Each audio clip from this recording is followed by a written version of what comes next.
la politique était une scène de théâtre, Israël en serait le dramaturge, l'acteur principal et peut-être même le public. Bienvenue dans Politiquement Vôtre sur Tandem TV. Depuis plusieurs semaines, l'affaire Feldstein fait la une des médias israéliens, marquée par des révélations qui mêlent sécurité nationale et intrigue politique. Et bien que finalement, la montagne n'accouchera probablement rien de plus qu'une souris, cette affaire semble se tordre ici en un putsch silencieux, une tentative d'ébranler les fondements du pouvoir à travers des manipulations politiques, militaires et judiciaires. Mais avant de plonger dans les méandres de cette affaire, j'aimerais revenir sur ce qui s'est passé samedi soir dernier à Césarée, aux abords de la résidence du Premier ministre Netanyahou, et qui, à mon sens, nous fait basculer dans une autre dimension du conflit interne qui secoue le pays. Samedi soir, donc, lors des manifestations hebdomadaires anti-Bibi, des bombes éclairantes lancées par des manifestants ont atterri directement dans le jardin de la résidence du Premier ministre. Cet acte, bien plus qu'une provocation, illustre une escalade dangereuse dans l'obsession anti-Bibi, et pourtant, face à une telle menace directe contre le chef de l'État, le silence de la conseillère juridique du gouvernement est un symptôme inquiétant de la dérive de notre démocratie. Israël, en temps de guerre, doit faire face non seulement à ses ennemis extérieurs, mais également à une guerre interne où certains semblent prêts à tout pour faire tomber le gouvernement, quitte à flirter dangereusement avec le spectre d'une guerre civile. Cette obsession anti-Bibi qui s'exprimait autrefois par des campagnes politiques et judiciaires a franchi un nouveau cap. Aujourd'hui, des voix, parmi les plus extrêmes de l'opposition, n'hésitent pas à traiter le Premier ministre de traître, d'assassin, on le compare même à Hitler, sans que les instances judiciaires ne s'en émeuvent outre mesure. C'est dans ce climat que l'affaire Feldstein prend tout son sens. Mais qu'est-ce exactement que cette affaire dont tout le monde parle et à laquelle personne ne comprend rien? Le scandale débute avec la fuite d'un document hautement confidentiel révélé dans la presse allemande.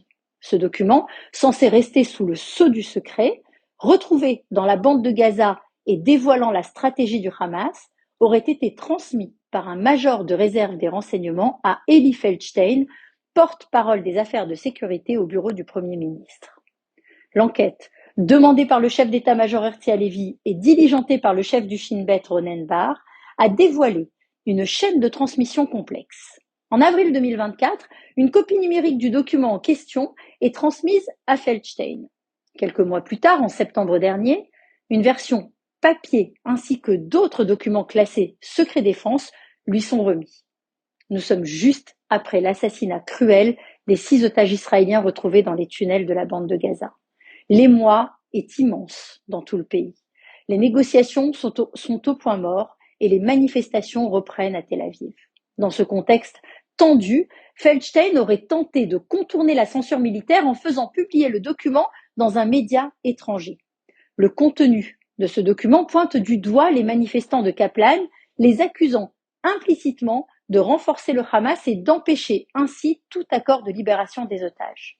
Une tentative qui, selon les autorités militaires et judiciaires, au-delà de manipuler l'opinion publique, aurait pu gravement nuire à la sécurité nationale et notamment aux négociations qui étaient alors, on le rappelle quand même, au point mort.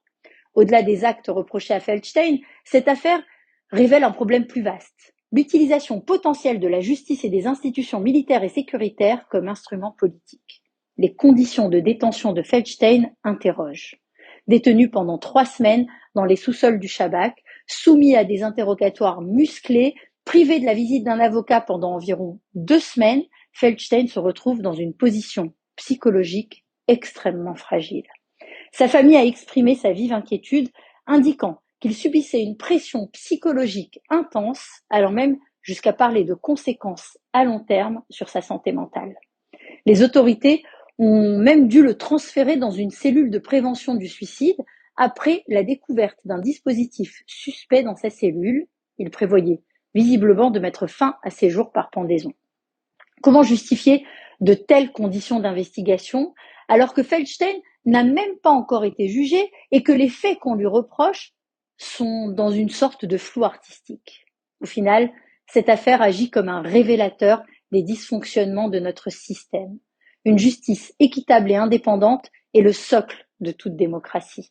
Pourtant, le traitement réservé à Feldstein, couplé aux accusations de manipulation politique, met en lumière les dangers d'une instrumentalisation de nos institutions israéliennes.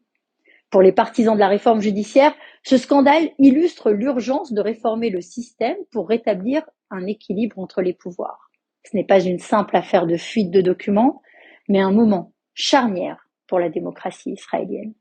Il ne s'agit pas seulement ici de défendre le gouvernement ou de critiquer la justice en elle-même, mais bien de poser les bonnes questions. À quel point est-il acceptable que les services de renseignement et la justice puissent être utilisés comme des instruments politiques? Et comment éviter qu'une situation telle que celle-ci ne se répète à l'avenir? À travers l'affaire Feldstein, Israël fait face à une double interrogation. Comment préserver la sécurité nationale sans compromettre les principes de l'état de droit? Et comment empêcher que la justice, le renseignement et les institutions sécuritaires ne deviennent des outils de pouvoir? En ces temps troublés, la question n'est pas de choisir un camp ou un autre, mais bien de défendre une idée fondamentale, celle d'une démocratie où le droit et la justice restent au service de tous. Voilà les amis, c'était Politiquement Vôtre, un moment où la politique rencontre la plume et parfois l'épée. Alors n'hésitez pas à continuer à m'envoyer vos demandes des sujets que vous aimeriez que j'aborde ici. Et surtout, likez, commentez, partagez et abonnez-vous. Au revoir.